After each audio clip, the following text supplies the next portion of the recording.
Episode 1 opens with something viewers have never really seen before. Joe McNamara appears to be enjoying a peaceful life at home with her husband and children. For a brief moment, everything feels normal, but that sense of safety disappears almost instantly. As Joe leaves for work, several men suddenly kidnap her. Before revealing what happens next, the episode jumps back 6 months to explain how everything reached this point. The story shifts to Langley, where Byron Westfield meets with Caitlin Mead to discuss an important new lead. Kyle has been approached by an informant, and a meeting is arranged on the grounds of Georgetown University. Rather than sending someone else, Joe personally makes contact with the source. The woman reveals that she is a Ukrainian intelligence officer working as a double agent inside Russia's foreign intelligence service. She warns that she has information that could change the balance of the conflict. The informant identifies Alexei Yurimov as the man leading a secret Russian military intelligence organization known as the SSD. According to her, Yurimov is one of Vladimir Putin's most trusted enforcers, and capturing him would deal a significant blow to Russian operations. At the same time, she cautions that such a move would almost certainly trigger severe retaliation against Ukraine.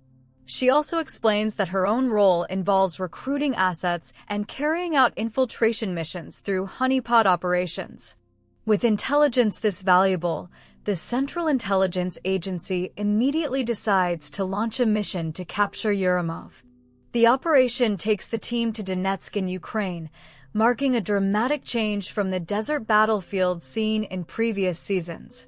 A massive drone assault fills the sky while ground forces exchange heavy gunfire. Joe and her team race through the forest, using the trees as cover before reaching an underground bunker. Waiting there is Central Intelligence Agency Intelligence Officer Amber Whalen along with her support staff. A Delta Force unit is also stationed inside the bunker, including veteran operator Cody and a newer operator named Grady, who serves as the primary handler for the military working dogs. Intelligence confirms that Yurimov is hiding inside a pipeline, but getting to him will not be easy. Joe's team and the Delta operators initially disagree on how to approach the target. After debating the risks, they finally agree on a plan that relies on the dogs leading the assault while thick mist provides concealment during daylight. Joe and Cruz join the Delta Force team for the assault, while the rest of the Lioness unit remains behind in the bunker with Bobby providing overwatch. The attack begins as the dogs are released into the heavy fog. They charge the North Korean soldiers guarding the entrance to the pipeline, allowing the operators to push forward. As the team advances, Joe and Cody briefly clash, but they quickly refocus on the mission. Inside the pipeline, the fighting becomes intense and brutally close. During the struggle, one of the military dogs is stabbed while helping clear the way. Despite the fierce resistance, the team successfully captures Yurimov alive. Before extracting him, they discover a tracking device implanted beneath his left armpit. They remove it immediately to prevent enemy forces from following their location. During the escape, the operators also shoot down incoming drones before finally making it back to the bunker. The mission is considered a success because Yurimov is captured alive. However, victory comes with a painful cost. The only casualty is the military dog that was fatally wounded during the assault. The loss deeply affects everyone involved, leaving emotional scars that linger even after the operation has ended. After returning from deployment, Joe finally arrives back home. At first, everything seems routine as she settles into family life once again. That sense of relief is shattered by a knock at the front door. 2 men identify themselves as state police, but Joe immediately realizes something is wrong. Trusting her instincts, she recognizes they are imposters.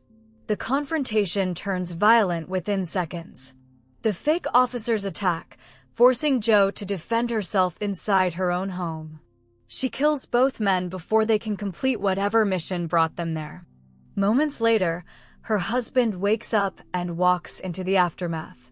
His reaction says everything. The violence Joe has spent years keeping away from her family has finally reached their front door. The ending also changes the meaning of the episode's opening scene. The kidnapping shown at the beginning is no longer just a shocking introduction. The assassination attempt inside Joe's home proves that the enemies she has fought overseas are now willing to target her personal life. Her family is no longer separated from her dangerous work, and the safe world she struggled to protect has already been breached. By ending with the attack at her house while reminding viewers of the opening kidnapping, the premiere makes it clear that this season is no longer just about missions abroad. Joe herself has become the target, and the war she has fought across the world has finally followed her home.